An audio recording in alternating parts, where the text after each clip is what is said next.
नमस्कार दोस्तों, मैं द्रौपदी नंदा और मेरे चैनल में आप सभी लोगों का स्वागत है। तो चलिए आज हम महालक्ष्मी पूजा में जो हाथी की पूजा होती है वही दिखाने जा रहे हैं। तो कुछ लोग क्या है, कुम्हारों से हर साल बनवा लेते हैं तो एक दो दिन पहले लाकर उनके घरों में दे देते हैं और इस तरह से ये ढेर सारे हाथी आप लोग देख रहे हैं, ये घर घर हथियाँ जाकर देती हैं और न्यौछावर लेती हैं। इस प्रकार से हाथी राजा बनते हैं। तो दोस्तों चलिए हम अब पूजा की बात करते हैं। तो आगे मैं आप लोगों को मंत्र भी सुनाने वाली हूँ और हाथी राजा को भी दिखाने वाली हूँ, तो बने रहिएगा दोस्तों मेरे पूरे वीडियो में। तो दोस्तों पूजा में हम इन हाथियों की पूजा करते हैं और मैं आप लोगों को एक छोटी सी भी कहानी सुनाऊंगी। तो इस तरह से हाथी राजा हमारे बनकर तैयार हो गए हैं। तो आप लोग देख ही रहे हैं कि मिट्टी के हाथी राजा कितने अच्छे लग रहे हैं और पीछे माता लक्ष्मी बैठी हैं, विराजमान हैं। तो कुछ लोग चांदी के सिक्के में लक्ष्मी माता की पूजा कर लेते हैं, कुछ लोग सोने के सिक्के में लक्ष्मी माता की पूजा कर लेते हैं और कुछ लोगों के यहाँ तो धातु में बनी हुई लक्ष्मी माता की पूजा कर लेते हैं। पर सही मायने में मिट्टी के हाथी की पूजा ही करनी चाहिए। कुछ लोग हमेशा के लिए पीतल के हाथी रख लेते हैं और उनकी भी पूजा करते हैं। सबकी अपनी अपनी श्रद्धा है। कुछ लोग फुलहरा बांध कर के मोहल्ले में बुलौआ दे कर के ज़ोर शोर से रात भर जागरण करते हैं और इसकी पूजा करते हैं। तो दोस्तों मैं आप लोगों को एक मंत्र सुना देती हूँ, फिर मैं छोटी सी कहानी भी सुनाऊंगी। तो मंत्र सुनिएगा। पूरा परपट्टम मंगल सेन राजा अमोती दमोती ब्रह्मन वरुआ कहें कहानी। सुनो महालक्ष्मी देवी रानी, हमसे कहती तुमसे सुनती 16 बोल की एक कहानी। सुनो महालक्ष्मी देवी रानी। इस तरह से 16 बार इस मंत्र को पढ़ते हैं और पूजा करते हैं। 16 बार कौन मंत्र को पढ़ते हैं वो भी मैं बताती हूँ। ये महालक्ष्मी की पूजा का और नहाते समय जो स्वच्छ करते हैं, तो स्वच्छ करने का यह नियम है कि 16 दिन तक एक एक अंग में दूबी से स्वच्छ करते हैं। अगर जो लोग एक एक अंग में दूबी से स्वच्छ नहीं करते तो महालक्ष्मी की सुबह उठ कर के वो दूबी से पूरे अंगों में 16 अंगों में 16 बार स्वच्छ करते हैं। और फिर इसके बाद में महालक्ष्मी की जब पूजा करते हैं तो 16 बार मंत्रों को भी पढ़ते हैं। यह महालक्ष्मी पूजा करने का नियम है। मैं तो बहुत सालों से यह पूजा कर रही हूँ और मुझे तो मंत्र भी याद हो गए हैं, क्योंकि कभी पंडित नहीं मिलते हैं तो हम खुद को मंत्र पढ़ के पूजा करनी चाहिए और स्वच्छ करना रहता है तो मंत्र तो खुद को ही पढ़ना चाहिए। इसलिए जो भी गजलक्ष्मी महालक्ष्मी की पूजा करते हैं तो वो मंत्र को याद ज़रूर कर लें, क्योंकि मंत्र पढ़ कर के और स्वच्छ करेंगे और पूजा करेंगे तो उनकी पूजा का फल और दुगना हो जाएगा। तो मैं आप लोगों को एक छोटी सी कहानी भी सुनाती हूँ कि गजलक्ष्मी महालक्ष्मी की पूजा प्रारंभ कब से हुई है। तो कहानी दोस्तों महाभारत की है।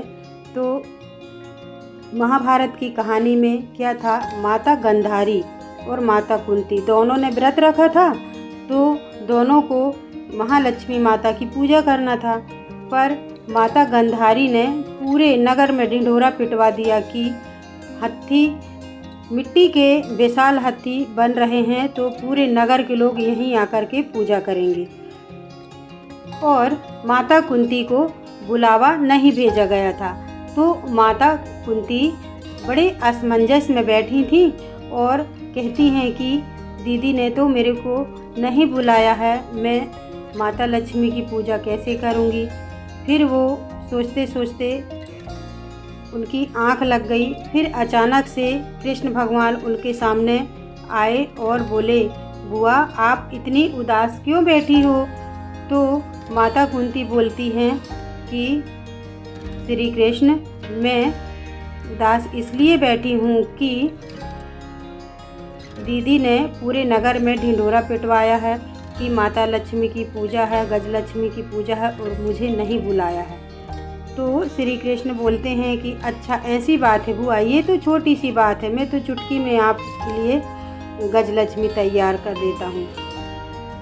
तो वो बोलती हैं अरे कैसे होगा, अब सब लोग वहाँ पूजा करने जाएंगे, मैं पूजा नहीं करूँगी तो मेरे को भी अच्छा नहीं लगेगा, मैं दिन भर व्रत रहूँगी। तो श्री कृष्ण भगवान बोलते हैं कि माता बुआ आप चिंता ना करें, मैं आपके लिए इंद्रलोक से इरावत हत्ती बुलवाता हूँ, आप भी पूरे नगर में ढिंढोरा पिटवा दें। और यह सुनकर के थोड़ी देर बैठे कृष्ण भगवान और चले गए। फिर वो बोलती हैं कि ये पूरे नगर में ढिंढोरा पिटवा दो कि इंद्रलोक से इरावत हत्ती आ रहे हैं, तो हम उनकी पूजा करेंगे। जैसे ही वो पूरे नगर में ढिंढोरा पिटवाई तो पूरे नगरवासी माता गंधारी के यहाँ ना जा कर के माता कुंती के यहाँ पूजा करने आ गए। और उसी दिन से यह गजलक्ष्मी महालक्ष्मी कहते हैं कि पूजा होती है, तो उसी दिन से यह पूजा चालू हो गई।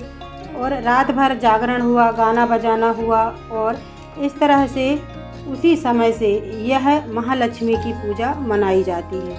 तो दोस्तों यह छोटी सी कहानी थी, तो हम लोगों ने सुना और सभी लोग इसी का नियम पालन करते हैं और अपने अपने घरों में कोई बड़े रूप से कोई छोटे रूप से माता महालक्ष्मी की पूजा करते हैं।